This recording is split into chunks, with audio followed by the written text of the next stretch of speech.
de presentar al doctor Luis Schwartz, amigo y gran oncólogo, conocido por nosotros. El doctor Schwartz es médico oncólogo, médico asistente de la Clínica Internacional, está enfocado en el manejo de pacientes con cáncer de mama y además participa como investigador principal y secundario en estudios fase 2 y 3 en su actividad. Vamos hoy día dentro del programa de la sociedad, vamos a hablar acerca de la adyuvancia en el manejo de pacientes con cáncer BRCA mutado o BRCA germinal o BRCA1 mutado. Lo dejo con el doctor Schwartz. Luis, gracias por la charla y si después de la charla hay alguna pregunta por ahí, hablaremos. Trataremos de acortar un poquito el tiempo porque sé que el programa ya está, ya vamos con un poco de retraso, pero trataremos de hacer una pregunta puntual y simple.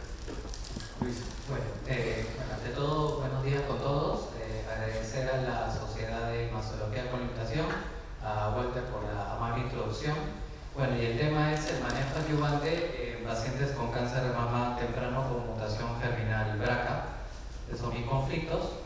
Primero, lo que ya más o menos todos sabemos, el cáncer de mama triple negativo es una enfermedad agresiva con recurrencia visceral y temprana, ¿no? Tiene un pico a los 2 años y que se extiende hasta los 5 años y después de los 5 años, el riesgo de recurrencia baja considerablemente.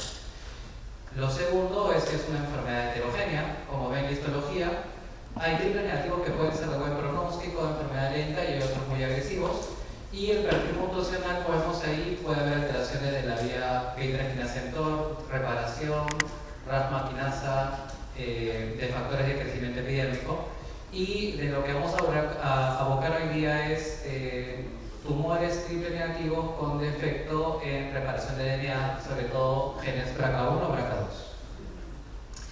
BRCA2. Lo siguiente es que la población BRCA, dependiendo cómo la veamos, digamos que el triple negativo es la población que está más enriquecida de este tipo de mutaciones, de tal forma que 1 de cada 6 pacientes diagnosticadas con triple negativo puede ser portadora de una mutación BRCA.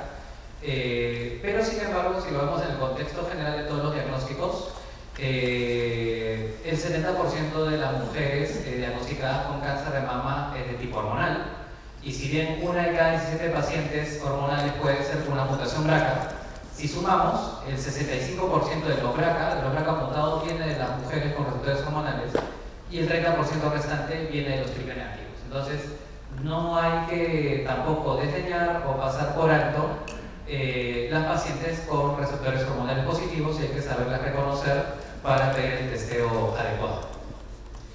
Ahora, ¿cómo nos enfocamos en este testeo?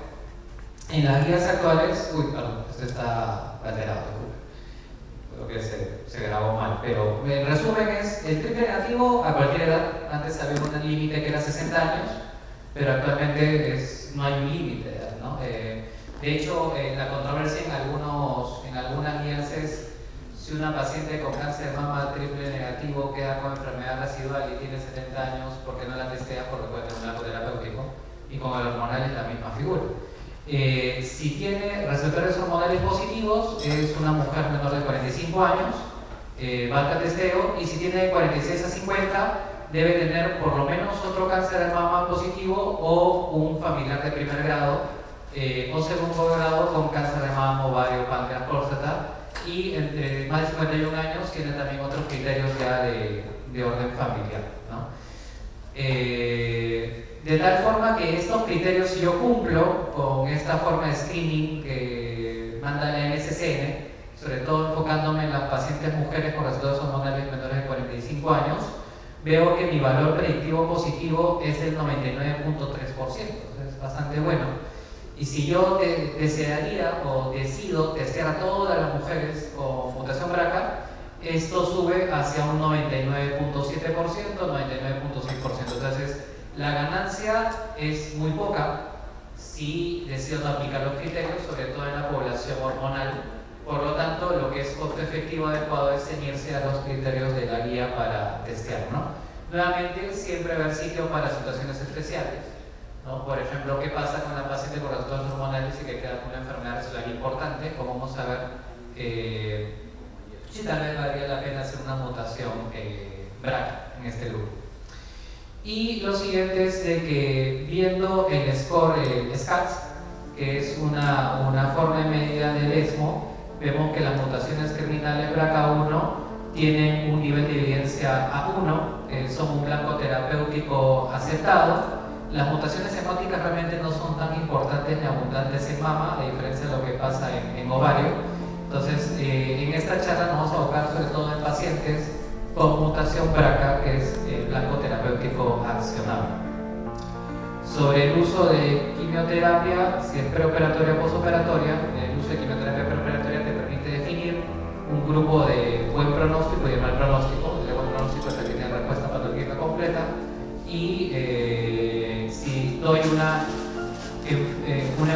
tratamiento ayudante de la enfermedad residual, tenemos por ejemplo el estudio de capecitabina con el CLIA-INDEX, donde a pesar de dar una adyuvancia con capecitabina, el 30% de esas mujeres con enfermedad residual va a recurrir en los siguientes 5 años, ¿no? Entonces, a pesar de que hay un tratamiento con quimioterapia adyuvante, hay una necesidad no muy alta.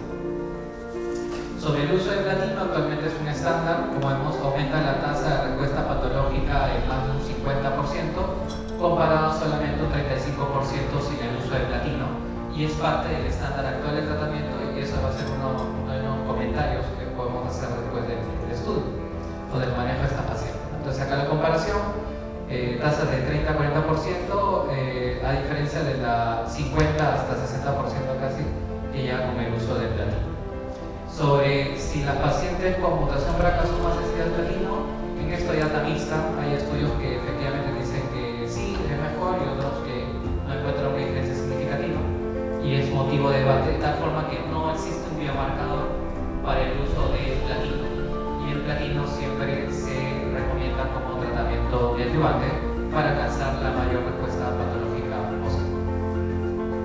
El CLIA-INDEX, que se hizo en pacientes con enfermedad residual, enriquecida con pacientes de alto riesgo, tanto para enfermedad hormonal positiva o triple negativo. Sin embargo, la cohorte donde mostró una diferencia importante en sobrevida libre de progresión y sobrevida global fue el grupo de triple negativo, ¿no? Como vemos acá, con un hazard ratio del 0.52, una reducción de más o menos 50% del riesgo de recurrencia. Ahora, si hablamos de pacientes con mutación BRCA, ¿cuál sería el estándar? Y acá viene el estudio Olimpia. Esto se presentó en el ASCO 2021, donde el criterio de inclusión principal es pacientes diagnosticadas con mutación germinal BRCA1 o BRCA2. Las pacientes tienen que ser HER2 negativas, puede ser receptores hormonales positivos o triple negativas, y debe tener un criterio de cáncer de mama de alto riesgo temprano, estadio clínico 2-3, que no haya alcanzado una respuesta patológica completa, o que, como ven en el grupo adyuvante, sean tumores con más de 4 ganglios positivos o un tumor mayor de 2 centímetros con ganglios positivos. Entonces, si es un tumor T2 o más con ganglios positivos, alto riesgo, o si tiene más de 4 ganglios, automáticamente como alto riesgo de adyuvancia. Y en el neoadyuvante debe tener una enfermedad residual con un score compuesto que se llama CPS-EG, que es un score mayor de 3. Entonces, este grupo de alto riesgo, finalmente randomizado, la mitad de estos pacientes se reciben adyuvancia como la parís por un año, y la otra mitad a recibir placebo. Ahora, ¿qué es este score? Que digamos no es tan común o conocido en la práctica clínica. Para poder saber cómo se saca el score, vamos a poner un pequeño caso clínico. Acá tenemos una mujer de 28 años, una enfermedad de 3 veces, una enfermedad tumoral en la mama izquierda. Esta paciente tiene receptores hormonales positivos y un Ki-67 de 60-65%. La paciente recibe tratamiento neoadyuvante con paclitaxel semanal y hace dosis densas. Y la enfermedad residual, nosotros le aplicamos este score, ¿no? Entonces el score te pide el estadio clínico, el estadio patológico, que es lo que encuentro en la pieza quirúrgica, los receptores hormonales y el grado nuclear. Ellos no trabajan con el histológico, sino con grado nuclear. Y con esto se tiene el score. Entonces, en el caso de esta paciente, es una paciente con grado nuclear intermedio alto, con un residuo de cáncer Burden de tipo 2. Llenamos todo acá y empieza con un estadio clínico 3B, se reduce un 2B, un grado nuclear 2 y este score es de 3. Haciendo esta calculadora, ¿no? Entonces, es una paciente que cumple con el criterio de adyuvancia del estudio Olimpia. Y tiene una variante patogénica BRCA2. Si vemos en el estudio Olimpia, la mayor parte de pacientes, 70% tuvieron mutación BRCA1. Luego llama bastante la atención, hay un grupo de pacientes que, a pesar de tener una mutación BRCA conocida, optan por la cirugía de conservación. Esto puede ser motivo de comentario al final de la charla. Y el testeo que es centralizado y algunos también de manera local en el estudio.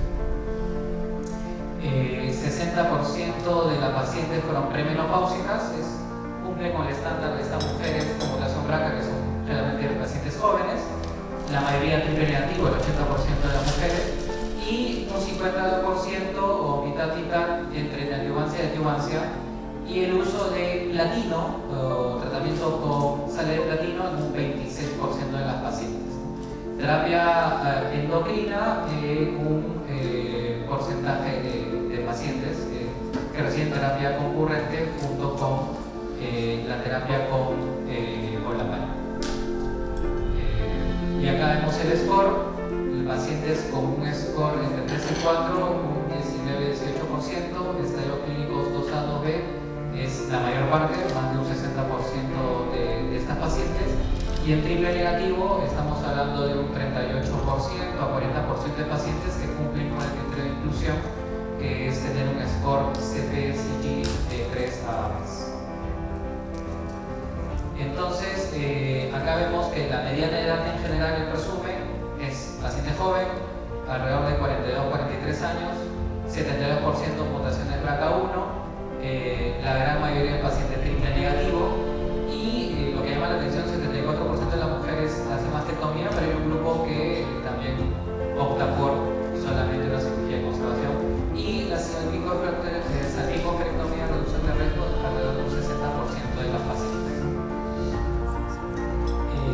Ahora, sobre la estrategia quirúrgica en este tipo de pacientes, como sabemos, las pacientes BRCA1 y BRCA2 tienen un riesgo de desarrollar neoplasias a lo largo de su vida de hasta un 85%, sobre todo en cáncer de mama, y tenemos las guías que te dicen cuándo se puede aplicar la mastectomía profiláctica contralateral, cuándo se puede aplicar la cerebrectomía a riesgo, inclusive en la consejería, en la fertilización in vitro, en el tema de digamos, fertilidad, se le puede aconsejar a la paciente la selección de embriones que no tengan BRCA mutado. Esto viene entre todo un plan de consejería de laboratorio integral a las pacientes, es algo que debemos conocer para poder conversar en el consultorio, ¿no?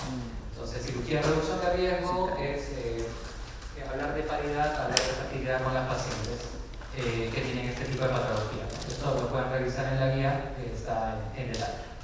Entonces, en el estudio Olimpia, el endpoint primario es enfermedad libre o sobrevida libre de enfermedad invasiva, con un P significativo que sea menor del 0.005%, y tiene es un estudio jerarquizado. Primero debes cumplir el primer endpoint, que es enfermedad libre invasiva, luego enfermedad libre distancia, y finalmente, si cumples con esos dos, sobrevida global. Entonces, si no cumples el primero, no puedes evaluar el segundo ni el tercero. Esto se llama un estudio jerarquizado. La sobrevida media en el primer follow-up 2.5 años y el segundo 3.5 años. Lo que vemos en el primer análisis en la sobrevida libre de enfermedad invasiva es que a los 3.5 años se evalúan los primeros 900 pacientes y vemos una diferencia o un hazard ratio del 0.61%, una reducción de casi el 40% en el riesgo de desarrollar enfermedad invasiva en este grupo, intervalos de confianza adecuado, y en este endpoint, en los 3.5 años, es un estudio que cumple con su objetivo primario.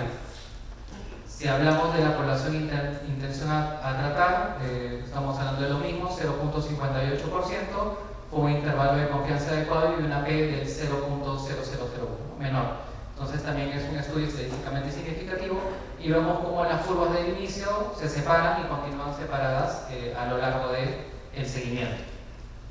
Con respecto a la recurrencia a distancia, en el grupo como la PARI es solamente de un 7.8% versus el 13.1% el riesgo de desarrollar este tipo de enfermedad en el grupo comparado con el grupo de tratamiento.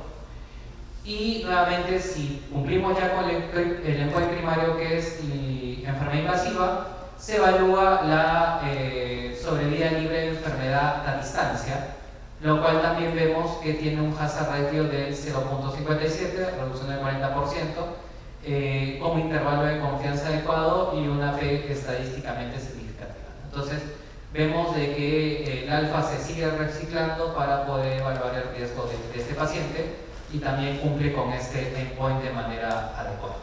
Finalmente, sobrevida global a los 3.5 años, tenemos que el hazard ratio es del 0.68 y la P es del 0.024. En esta primera evaluación del primer corte todavía no es una evaluación estadísticamente significativa, entonces acá estamos en este punto de la sobrevida. Sin embargo, cuando pasamos a la evaluación de 330 eventos de enfermedad libre, que es el segundo endpoint o el segundo punto de evaluación, vemos que el intervalo de confianza ya es adecuado, es entre 0.5 a 0.78, en el anterior pasa del 1 porque todavía la data era inmadura, hazard ratio de 0.63, y un estudio estadísticamente significativo en la evaluación de los 4 años y por lo tanto cumple con el otro el endpoint final de la sobrevida global. Entonces, un estudio positivo para sobrevida libre de enfermedad invasiva, sobrevida o riesgo de recurrencia a distancia y finalmente de sobrevida global. Si vemos el análisis de subgrupos, es sólido en el grupo neoadyuvante-adyuvante. Obviamente es una población triple negativo enriquecida, entonces vemos que el intervalo de confianza es adecuado. En el HER2 tal vez ahí hay un problema de evaluación o de cantidad de pacientes. La mutación BRCA1 también es la que se ve claramente el beneficio y siempre queda la controversia que pasa con el grupo de pacientes que usó sal platino, donde vemos que el intervalo de confianza sí pasa la línea, ¿no? Y nuevamente eso puede ser uno de los comentarios de este estudio de qué pasa con el paciente en el que aplicamos el estándar actual, donde usó sal platino en adyuvancia y tiene enfermedad residual. Si realmente ese paciente es platino resistente, se puede usar la PARI, y eso puede ser un motivo de conversación al final de la charla. Nuevamente, el intervalo digamos lo que es sobrevida global, nuevamente endpoint positivo en el segundo análisis con un hazard ratio del 0.61. Nuevamente los intervalos de confianza y nuevamente la controversia en los pacientes que usan platino y la reducción el grupo de pacientes con receptores hormonales positivos. Entonces nuevamente el análisis jerarquizado es un estudio positivo para estos 3 endpoints que se muestran, como ya mencionamos antes, teniendo, digamos, siempre el endpoint duro es sobrevida global. Como sabemos, triple negativo es una enfermedad de mal pronóstico en general. El paciente que recae fallece en el término más o menos de un año nuevo con enfermedad metastásica y por lo tanto, en este caso, podemos hablar de sobrevida global en un tiempo relativamente corto de seguimiento. Esto es el segundo análisis donde vemos que las curvas se siguen separando, hazard ratio del 0.68 y el cruce en la P estadística de seguridad que es menor del 0.015 preestablecido, llega a ser un 0.009, ¿no? Entonces, nuevamente el estudio es positivo para los análisis propuestos. Esto lo va a pasar porque, digamos, ya estamos redundando en este análisis. Entonces, nuevamente, en el segundo punto de evaluación, que es 3.5 años, el estudio cumple con los endpoints propuestos. El resto es simplemente evaluación descriptiva. Obviamente el estudio sigue en seguimiento, evaluación de 5 o 10 años, pero ya hablamos de una PEC descriptiva. Y el análisis estadístico realmente está finalizado en el segundo endpoint de 3.5 años. Con respecto a calidad de vida, la calidad de vida no se ve afectada en el grupo de pacientes que usaban olaparib, en contraposición con el grupo placebo. Obviamente, tener un grupo control placebo también es un punto de controversia porque un paciente con enfermedad residual normalmente no le damos placebo, le damos capecitabina. También puede ser un punto de discusión. Y sobre las toxicidades, bueno, disculpa porque también salió medio raro, pero las más frecuentes son náuseas, cansancio y anemia. Tal vez la más significativa como grado 3 es anemia. El protocolo permitió transfusión hasta una sola vez a los pacientes. Si los pacientes entraban en transfusiones repetidas, se les retiraba ya de la droga de estudio. Entonces es un efecto adverso a considerar, el tema de la anemia que puede producirse. Y el tema de náuseas, los investigadores sobre todo sugieren, ya que la droga es cada 12 horas, que siempre el medicamento se tome como una comida ligera. Y que en la perspectiva de los investigadores esto también alivia el tema de control de náuseas. Nuevamente el resumen de los efectos adversos de olaparib con placebo, habiendo escrito que los más importantes son el evento de fatiga, náuseas y de anemia. Comparado a otras terapias, olaparib capecitabina, como sabemos, capecitabina es el CLIDEX. El estudio que es positivo, 32% de los pacientes fueron triple negativos, ¿no? Es un estudio que evaluó retrocesos hormonales positivos y triple negativo, y son preseleccionados para los pacientes con pronóstico probable, y es el estudio positivo para el uso de capecitabina. Sin embargo, también hay data contradictoria, ¿no? Hay estudios que han sido negativos para el uso de capecitabina, pero por necesidad nosotros incorporamos la adjuvancia con capecitabina en nuestra práctica clínica, ¿no? Esto solamente para comparar, por ejemplo, con el icocacrin. Y estas discrepancias que existen, ¿no? Pero a pesar de esta data diversa, cuya explicación puede ser de múltiple formas, la dosis del medicamento, la población, el DTX, sobre todo población asiática, qué tan enriquecido está con el grupo basal, nuevamente nosotros aceptamos capecitabina como un estándar. Nuevamente un comparativo, el Jaycan-Ciboma, Clidex y el icocacrin. Sabiendo que el estudio positivo y el estándar que usamos actualmente es del CLIDEX. Con respecto a pembrolizumab, hemos tenido una actualización en el ESMO, en donde ya tenemos data de sobrevida global. Es un estudio, es el estándar actual de tratamiento en adjuvancia en pacientes triple negativos de alto riesgo. Acá vemos la data ya, el release del ESMO del actual año, donde ya se encuentra una diferencia sobre vía global en este grupo triple negativo. Y la pregunta es, ¿qué pasa si tengo un paciente que también tiene mutación BRCA y le doy inmunoterapia?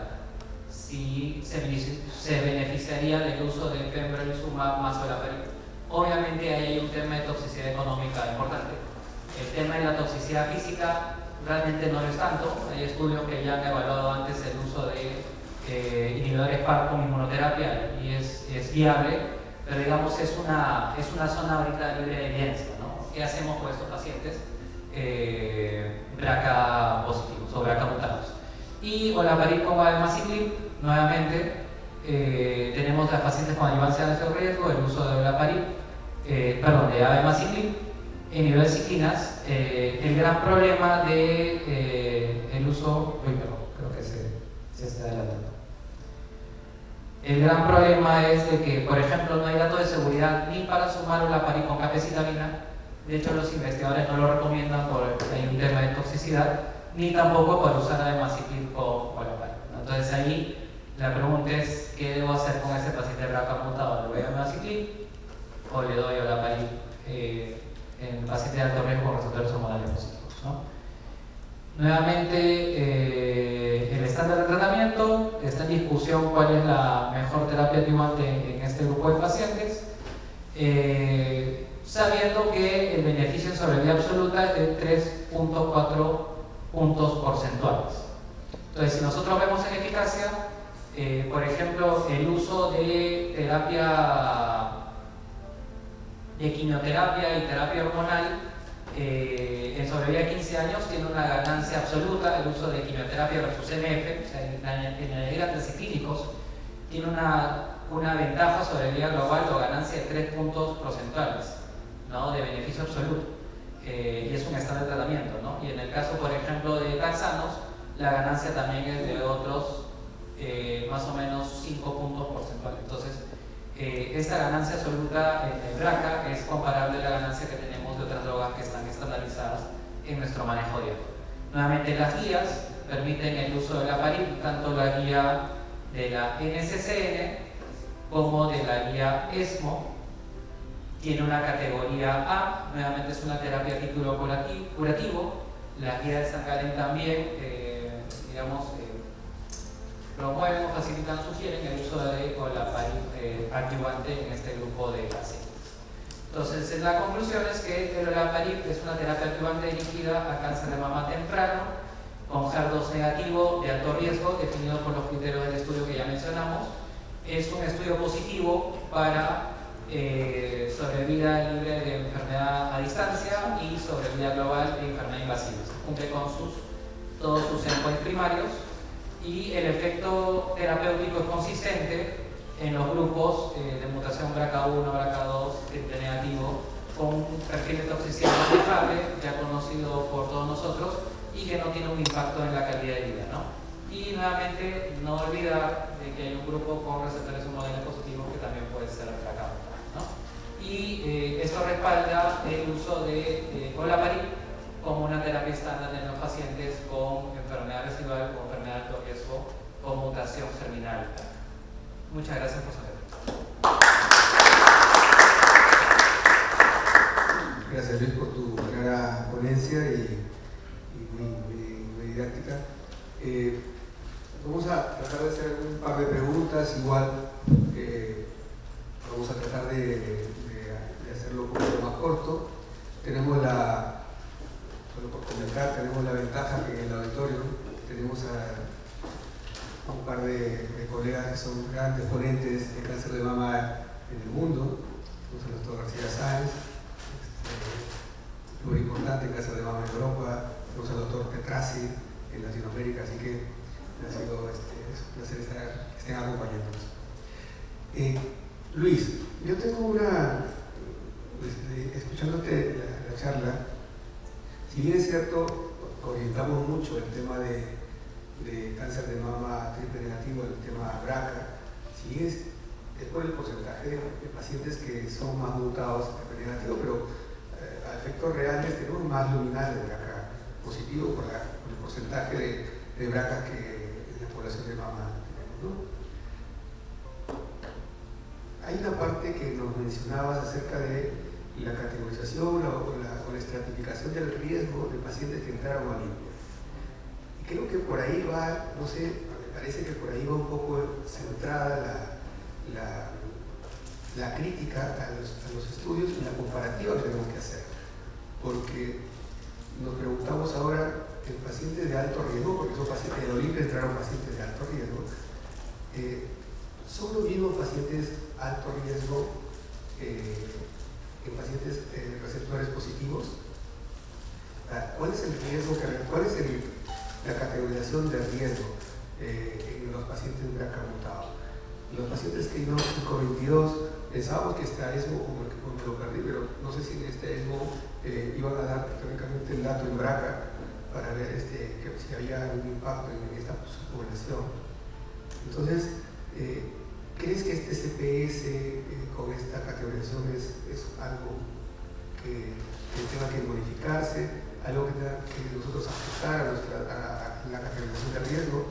La doctora Morgani me parece que hace unos meses hizo un paper bonito acerca un poco de los riesgos clínico-patológicos, ¿no? de Boston, y creo que me gustaría que nos cuentes o nos aclares cuál es el riesgo que tendría que tener un paciente para nosotros dirimir entre si le voy a dar olaparib, que es un triple negativo, si le voy a dar capecitabina, si le voy a dar pembro, si la misma categorización de riesgo está hecha en todos estos estudios, SUPERX, que no 522, Olimpia, y en el escenario de los luminales, si realmente tengo un BRCA positivo, nosotros tenemos datos para comparar poblaciones entre un monarquí versus versus una población o el Nunatari, ¿no? que está dando algunos datos ahora último. No sé qué opinión tienes y si tienen alguna opinión también los autores, José Ángel o así, igual están invitados a la reunión. Yo le voy a preguntar a los ponentes invitados para contestar, pero el tema es, como siempre, lo ideal es que el estudio clínico se parezca a la práctica clínica. Entonces, porque un buen diseño, un estudio bien diseñado, debe cumplir con el estándar. Entonces, ahí viene un poco la crítica del estudio, ¿no? En el diseño. Desde el punto de vista metodológico, hemos visto lo que es el alfa, la distribución del riesgo, los intervalos de confianza. Es un estudio limpio, pero el tema es en el brazo comparador. Algunos de nosotros en la sala, con un paciente con enfermedad residual, triple negativo, lo dejaría en observación.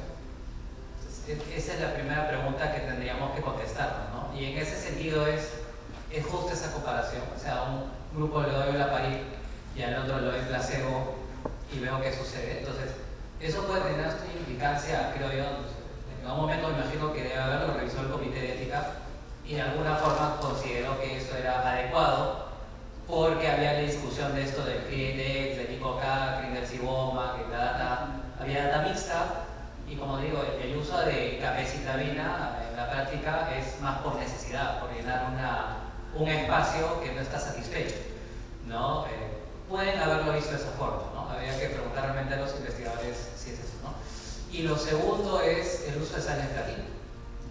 O sea, actualmente si yo veo un paciente triple negativo en adyuvancia, el uso de carboplatino, paclitaxel, dosidensa y hace dosidensas es el estándar, que también es una crítica al estudio del keynote del Pembro, porque no usa dosidensas, o sea, usa el antiguo AC cada 3 semanas. Entonces, como vemos en los diseños, siempre hay algo que no cuadra por completo. Entonces, ahí viene la gran incertidumbre, porque yo tengo una data, pero esa data yo cómo la adapto al mundo real, ¿no? A lo que yo hago en mi práctica. Entonces, lo único que me parece interesante acá es qué hago acá yo con el paciente triple negativo al que le queda una enfermedad residual, ¿no? Porque actualmente tengo 2 opciones viables. En el triple negativo, por ejemplo, el paciente que usó Pembro puede continuar con Pembro, ¿no? Yo sé que reciba cáncer del tipo 1 va muy bien. En el 2 hay una gran separación. Está el paciente que tiene TILS y que no tiene TILS. No toda enfermedad residual es igual. El que tiene TILS va mejor. El que no tiene TILS se parece más al tipo 3.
intentar buscar que la práctica asistencial sea lo más adecuado a lo que es el pivotal, ¿no? Aunque siempre la verdad es poliédrica y hay muchas veces que es... mira, yo según te estaba escuchando y felicitarte, Luis, por la exposición, porque manejar todos estos datos dinámicos que van cambiando y cómo hay un hospital de cómo se van actualizando, ¿no? y que nos ponen los pelos de punta en los datos de prevención global. A mí me gustaría comentarte, si me permite, Walter. Gracias. Tuvimos en el tumor board del centro, tuvimos 3 casos en el último año que entraron en un debate extenso, ¿sabes? ¿No? Entonces, son 3 casos que son Twitter, son no voy a tomar mucho tiempo, ¿sabes? ¿No? Y probablemente llegamos a la conclusión de que no hay respuesta, o sea, tampoco quiero quitar, pero sí me gustaría saber qué harías tú cada uno de los 3. Te voy a decir lo que nos pasó. Vamos a ver. En mi centro aplicamos el Z11 a raya, de tal manera que si una paciente tiene una axila clínicamente negativa, hacemos una biopsia de ganglio centinela y si da un ganglio 2, nos cascamos un juliano y nos vamos con la radioterapia y se acabó. Entonces, hicimos una mujer con mastectomía y ganglio centinela y tuvimos la mala suerte de que tenía 2 dedos y decidimos no proceder con la linfadenectomía. Y luego resulta que es mutación BRCA. De tal manera que no cumple para Olimpia porque no tiene 4 ganglios, pero tampoco sabemos si los tiene, ¿sabes? ¿No? Y entonces, el tratamiento es PN1, no es PN2, ¿sabes? Pero si hacemos una linfadenectomía es una iatrogenia, solo para saber si es para los o no. ¿Tú hubieras hecho? Es un caso de complejo. O sea, si veo el tema costo-efectividad, porque ahí puede haber mucho debate. El PET scan sirve para ver ganglios ocultos. Eso puede ser, y tal vez le hago el PET y sigue la axila brillante y digo, eso, no tiene más. Ahora, este paciente se acerca más al paciente adyuvante porque ya no puedo darle sarbeplatina. O sea, ya he perdido esa oportunidad. Y le puedo dar su antraciclino, yo en general le haría dosis densas con taxanos y le haría la oportunidad de usar olaparib sabiendo que es BRCA germinal, porque es su mejor chance, es lo que más se acerca a ganar sobrevida en esa paciente, ¿no? Pero sí, es controvertido. Y luego ya, si me permite, cuando yo era triple negativo, BRCA positivo, Z11, 2 de 2, dices tú. Entonces pensábamos incluso llegar a hacer la linfadenectomía, a ver si encontrábamos micrometastasis en otros 2 para darle la parid, ¿sabes? Y llegó un poco y se escaló el comité de ética y entonces al final se le configuró la parid, como dices tú, ¿sabes? Para darle su dosis de esa. El segundo caso que tuvimos, vamos a ver, respecto a la Olimpia, está cambiando un poco el testeo que dice de la metastasis. Y ya en vez de hacer BRCA1 y BRCA2, hacemos un panel de cáncer de mama ovario para ver si hay alguna cáncer homóloga, ¿no? Entonces, en pacientes con una agregación familiar de cáncer BRCA negativo, nos encontramos en un 2 o un 5% PAL-B2. Entonces, en estos pacientes no se incluyeron en Olimpia. Sin embargo, ahora si estamos testeando, nos estamos encontrando PAL-B2. ¿Qué hacemos con estos pacientes si se para Olimpia versus PAL-B2? Esa data es muy importante. O sea, hay que recordar de que BRCA es parte de un déficit de la reparación homóloga. Reparación homóloga es ATM, CHEK1, CHEK2, todos estos genes. Y TUT el año pasado presentó en su disertación, ellos tienen data preclínica, es un grupo que trabaja muy activamente en esto, que en CHEK1, CHEK2, ATM, la pared no hace nada. Pero en PALB2 hay respuesta. O sea, probablemente lo que ellos proponen es que para los pacientes PALB2 mutados de mutación patogénica comprobada, sí iría para el sí. A su criterio. Nuevamente no hay un estudio grande que lo haya probado, pero tienen data sólida fase 2, si no me equivoco. O sea, comparto contigo que no es un nivel de evidencia 1, pero sí es un nivel de evidencia 3, a lo mejor que los expertos, ¿no? Y ya la última, que ya nos vuelve loco esta, ¿sabes? La última, vamos a ver. Nosotros en pacientes con cáncer mama triple negativo tenemos una beca de estudio independiente en GECAM para ver el valor que tiene el ctDNA en pacientes que tienen enfermedad residual en cáncer de mama triple negativo, de tal manera que les extraemos el ctDNA y es pronósticos predictivos y sirve para la academia más que para generar hipótesis. Y entonces hubo un caso que en el ctDNA nos encontramos que la frecuencia de la variante alérgica para BRCA somática era un 3%. Y entonces testeamos en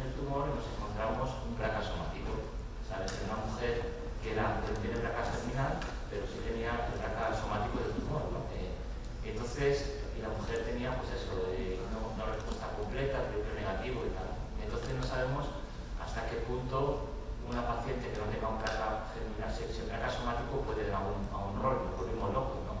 Claro. De ahí, por ejemplo, yo me retrotraería al SCAT, ¿no?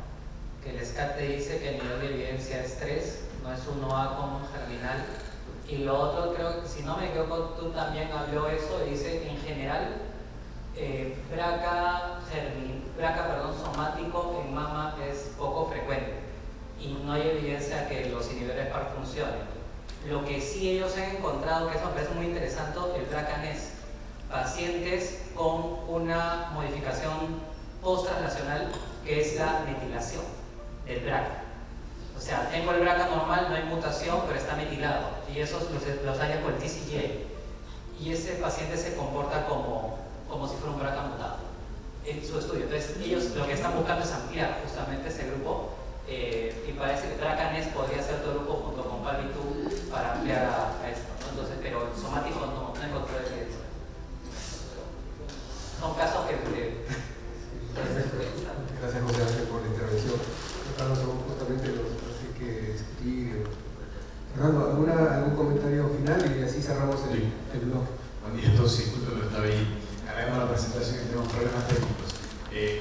Sí, creo que claramente estos casos son para discutirlos en el Comité de Tumores y presentarlos más de una vez, porque realmente no estamos hablando de drogas que sean, no estamos en entonces, y son drogas de alto costo y requieren un acceso. Así que uno de los problemas de la Olimpia, que es un estudio para mí sumamente provocativo, como lo es catering y estudios de adyuvancia que tengan datos de sobrevida a largo plazo, es un problema que, como es una población de poca incidencia, tuvimos que meter a todos los pacientes juntos, BRCA1, BRCA2, triple negativo, luminales, detección de adyuvancia, entonces ahí tenés un problema.